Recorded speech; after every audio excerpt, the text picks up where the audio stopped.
So we ride quietly back to my home. I had a knee falling to the grass situation in my backyard where I lost it.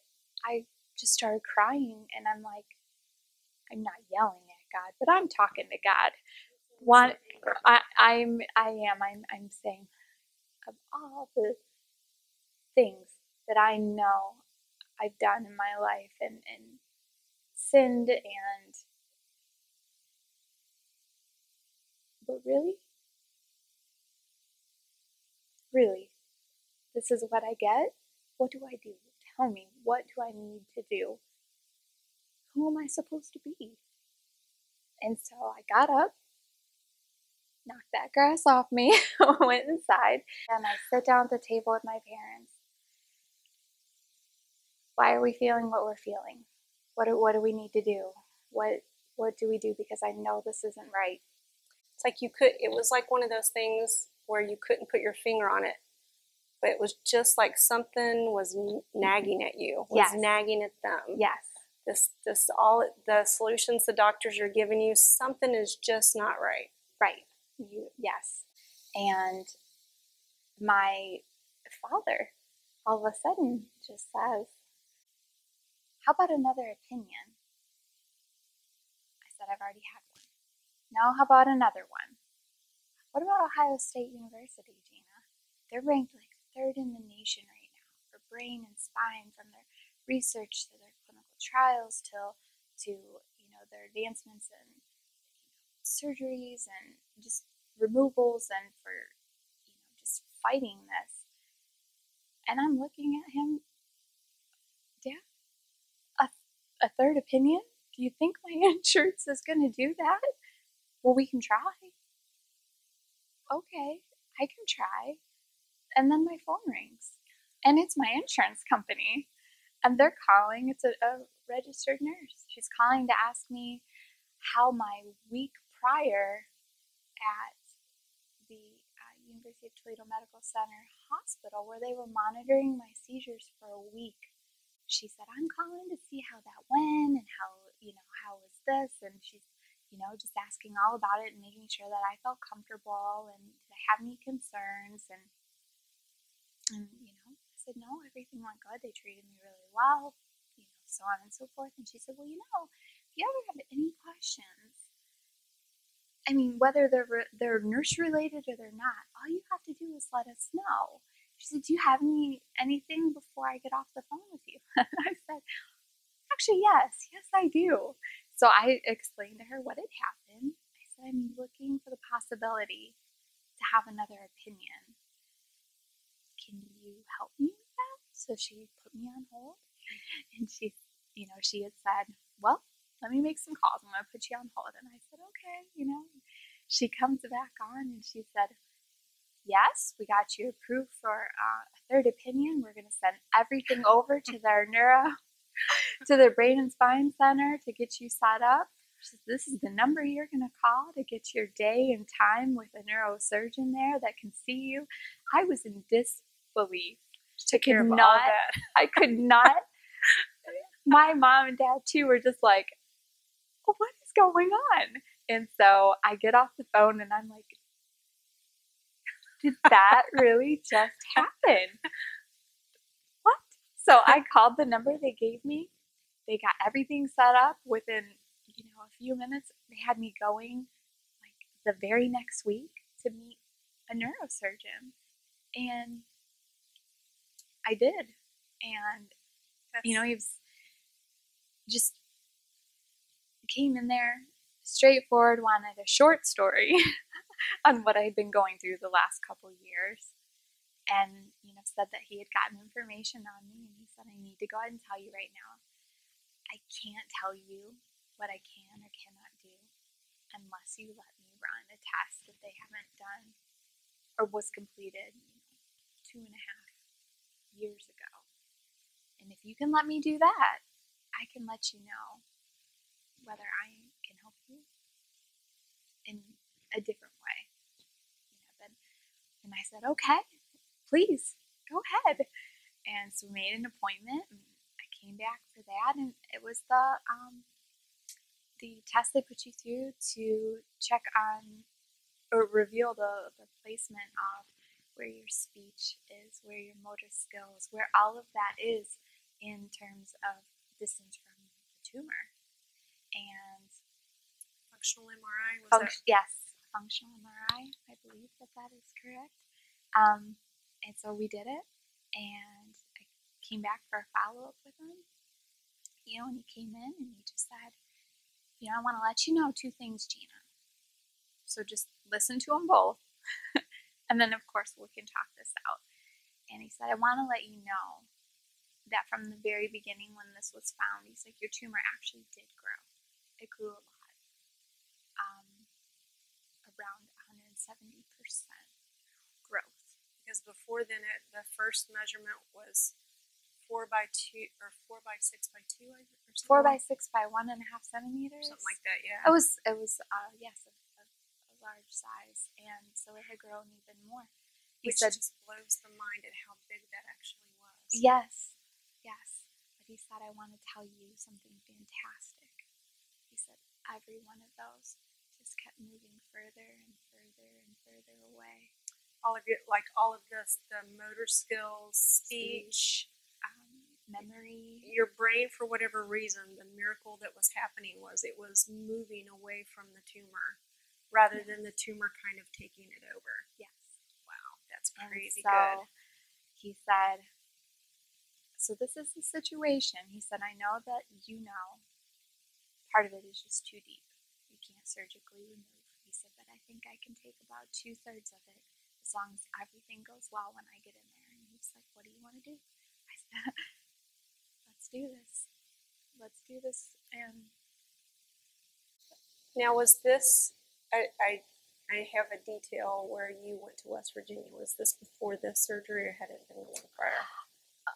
That was the one prior. We do need to go back to that because that was very, very, very important. Yeah, that was a good detail. I wasn't sure. I know you'd had 2 surgeries, so I was like, because that's a good detail, and it's a real testament to how you were chasing after God in those moments. So the detail was like, well, in one of the surgeries, they told you might not be yourself. Yes, I got scheduled for my first surgery.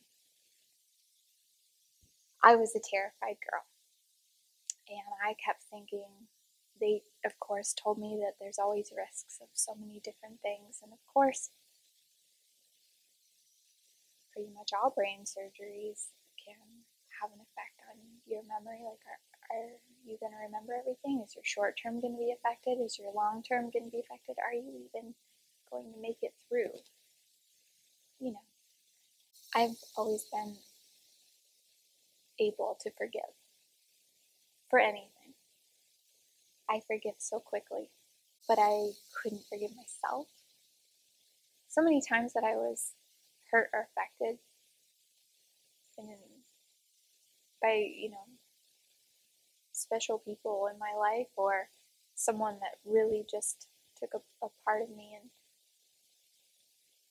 I grew up thinking, how can I hurt you in place of you hurting me? And if you broke me, then what can I do to really hurt you? And I did that for a while because I had a very difficult time with so many things that I had been through. And all of a sudden it really mattered if they forgave me too. Because how am I going to forgive myself if I don't know that they forgave me? And how could God forgive me if I couldn't forgive myself? So I made a list.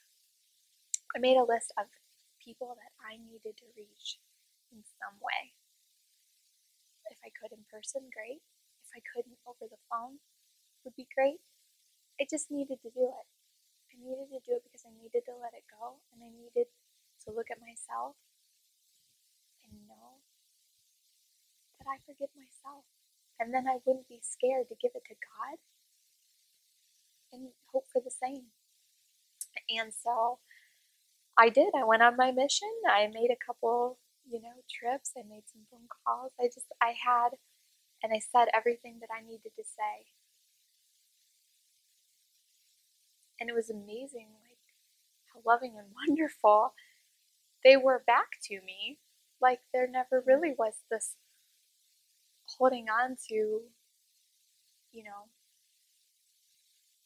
a negative time in our life based on something that we had went through, you know. And when I got through with that, it was just like this large weight was just lifted off of me. And that was the first time that I put everything out there, and I just gave it right to him. And I just said, I hope, I pray that by me handing all of this over, that you can forgive me too, because I now forgive myself. I did what I needed to do to let that happen, and that was huge because I was a girl that I didn't understand for a really long time because I was so loving and helpful and right there by anybody's side when I could be, but just not to myself because I didn't think I deserved that. So that took you through just a profound journey of forgiveness for asking it of other people, forgiveness of yourself.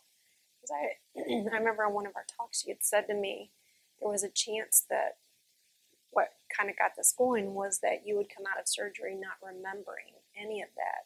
And it was important for you to not just get to the other side and forget it, but it meant something to you to be able to make amends to people and to let it go for you so that when you got to the other side of that, you knew it was, you had taken care of all of it. Yes. And that was important. Yes. And I mean, that's profound. And then you just laid all that at God's feet. You just said, here you go. Yeah. So that to me, hearing you take a drive down to West Virginia, because you were in Toledo at that point, right? Yeah. So all the way from Toledo down to West Virginia. And you had said even some people were like, wow, I don't even remember that. But yeah, it's like, or that was such a long time ago or whatever. Right. And that it was amazing even to them as a witness that you were doing that you were making right what you could make right. Yes. I just thought that was so important and so beautiful because, you know, you could have thought, well, I'll forget about it. And do I really need to do this? But that it was important. And I think that was a really cool witness to those other people. Like, you don't know what seeds that may have like sowed in them. I mean, I'm sure you saw some immediate and you've had feedback since, but just even on with other people, I just think that's just a really, really cool detail. Really cool detail about your story. I can't imagine like just seeing their faces and being that vulnerable, being willing to be that vulnerable and that exposed to people to just say, I want you to forgive me and I'm sorry. That's hard for some people to do. So thank you for sharing that part of it. You're welcome. So we're up to like, you were going to your third surgery and he thought he could get 2/3 of it. And so he's preparing you for this surgery, this new neurosurgeon, which the details of how God worked out the phone call from, well, first that your father thought Ohio State. Because with that also, wasn't that one of those things where your dad was like, why did I think Ohio State University? Like it was just one of those things that just popped into his head. It did, yes. It was just like way out there and all of a sudden it was there.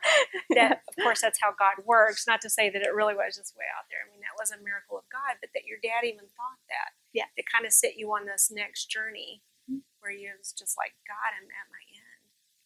Show me what next steps were, and God was like, you think I'm good, let me show you how to do this. Ohio State University, here we go. So anyway. Yes, it was just guiding me off the path a little bit, but to an even better I guess result, because what I wanted to say was, you know, he said, if I get in there and everything's good, you know, we're talking about 2/3, and I'm like, oh my gosh, okay, you know, and I didn't feel nervous. I just felt like I believe in this man. I just felt it, and I wasn't scared to go in for it. I was just so at peace with it all. And when he comes in to see me, not even maybe 24 hours later, first of all, he removed the size of a baseball from my brain. The size of a baseball. I cannot even imagine. I can't either. That blows the mind. Like that's big. Yes. It just seems like so much space in your head. It just you know what I mean? That's big. That is. He comes in to see me, and I'm sitting up in my bed eating a plate full of food, just laughing. This was like the next day. 24 hours after? Yeah, it was like, I think maybe around 24 hours. It was just so funny. He just walked in and, because he's not expecting you to do that, right? He's expecting you to kind of still be like, yeah, I wasn't though. I was just so alive. Yeah. And I was laughing. I had family in there and I'm eating, and there's like a picture of me just indulging in my food, like all my head all wrapped and everything. But from that point on, everything changed. And not in a way from I'm not saying that in a negative manner, because I had really, really fantastic care and people with me. And then you have this change that comes out of nowhere and you're like, okay. And you go with that. But from that point on, I became the happiest patient. They would always say, you know what, like we didn't even have to see you personally, but we like to pop in because you are just like, you are so happy. You are just smiling and laughing, and you are so, like, I just kept getting healthier and healthier. But I was going through, I had 2 rounds of chemo, I had radiation, I was going through so many things that can really just,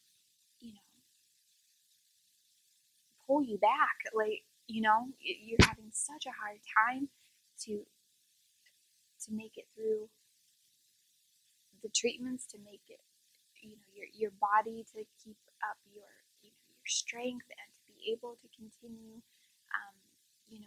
resting, and your nutrition, and you hear so many horrible stories, but I decided that that was not going to be my story, that I was going to be as positive as I knew possible to come out of me.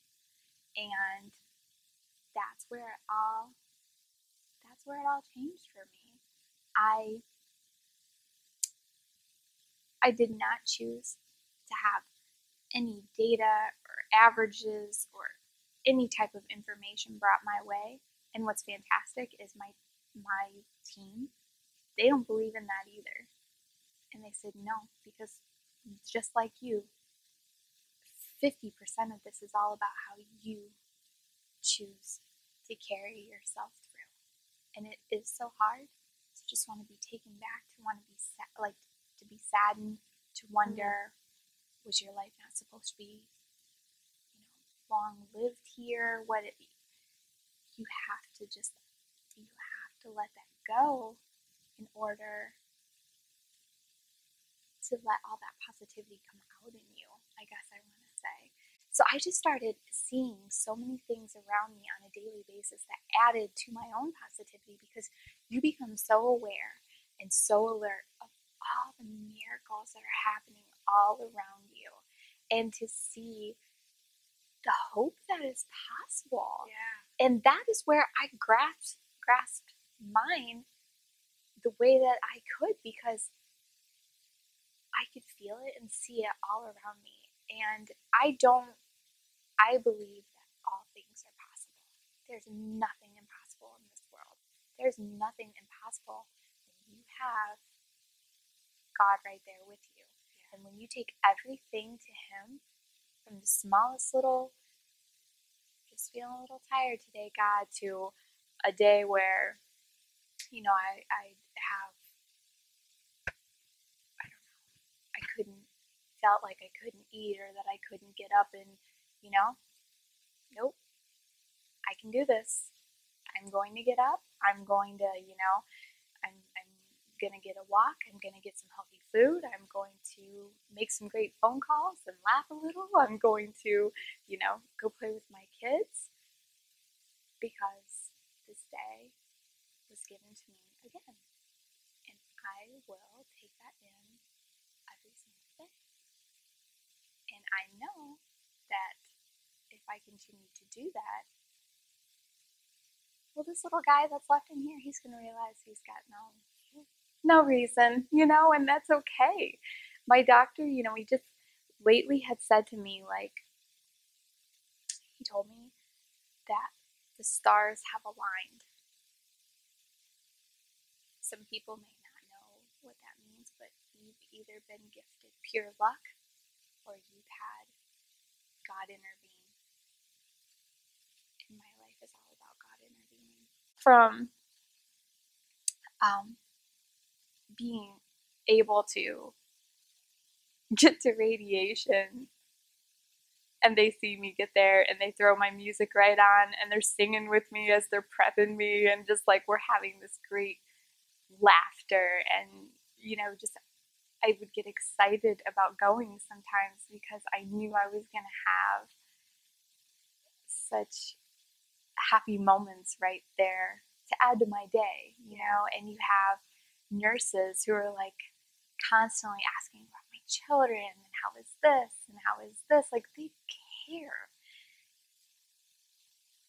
as much as I care about all of them. I mean, and that's huge because you don't become just a patient to a doctor or a patient to a nurse. You become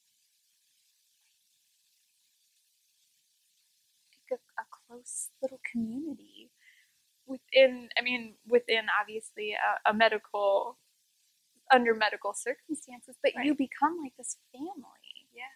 And that means everything to me because you don't have the fear in you. You know that they are with you nonstop. They're never going to go away. If that makes sense. Mm-hmm. I have a doctor that found out about me the time frame so many years, so back in 2015 when they found the mass, and he wasn't going to have anything to do with me at that time anyway, but he stayed along with every MRI until eventually he became active and even like active in what he does with my treatments, and he still stays right on the team with Ohio State, and he's from Toledo. But I mean, you have genuinely special doctors, special nurses, special, even your receptionists, even your lab, they see you and they are just like, oh my gosh, and I see them, and it's just, that makes such a huge difference. Such a huge difference. I don't mind to tell anyone that I'm a brain cancer patient because all that's just two words that have to medically be put on my record. But that's not who I am, right? I'm God's daughter. I'm put on this journey for a reason, and people, I want to inspire. I want to give hope. I want them to know that no matter what, just hold on to hope. Hold on to your faith. Yeah. Hold on. So here I am, over a year later. I have only had 4 seizures since I came out of my 3rd surgery. I can drive. Yay! Actually drove here. Woo-hoo. I know. I can drive. I can take my kids to all their little activities and soccer, and we can make little trips. I drove myself back to Toledo. I've driven to West Virginia. that's so nice. But I started, just trying to start being active with other people. And I get stopped all the time since I moved here to Cincinnati a couple months ago. But there are just beautiful people everywhere. And just because you personally don't know them does not mean that you can't take in that they're there right around you and that you can change a moment for them. And I love it. I laugh, I cry. I am just like, it's so refreshing to be surrounded by so many beautiful people. It really is. Just seeing your smiling face and your joy, it reminds me of one thing that you had said, that through all of this, you've never felt so alive. I have not. That through something where you could have chosen to stay in a really dark place, which, I totally understand. You got a lot of medical stuff going on, but when you put your faith in God, you made the decision that I'm gonna live. I'm gonna be joyful, and I'm gonna embrace the hope that made you alive. Yes. Well, I discovered truly who I am through all of this. And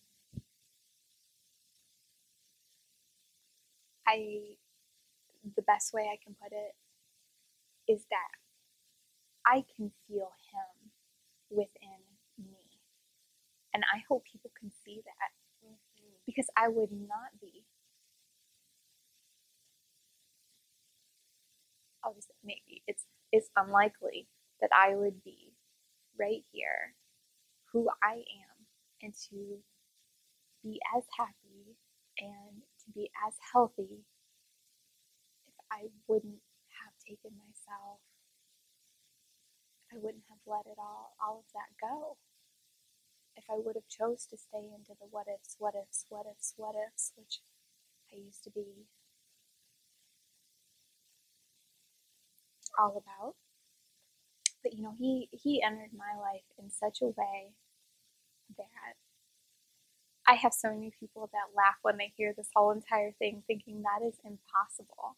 You think so, but I am telling you, it was just the strangest but most glorious day for me. And in times when I need a little more strength, or I need a reminder, or I just need a feeling of peace, just to remind myself, it's there. It's there. That's good. Yes, it is. It's good. Yes. I love that I have grown so much closer than I ever let myself before. I was always I knew there was someone up above, but I was terrified to try because, of all my mistakes you've ever made in life, and you're just afraid, like, why should I even take his time? Why should I even, and I am so very glad I did. You found out who it was. Yes. Yeah. Well, that I gave up my fear, my fear of what if I try and nothing happens, or what if I fail? What if I fail? I was always too good at saying that to myself. But I decided that I wasn't going to. I wasn't going to fall. Bigger hands had you. Absolutely.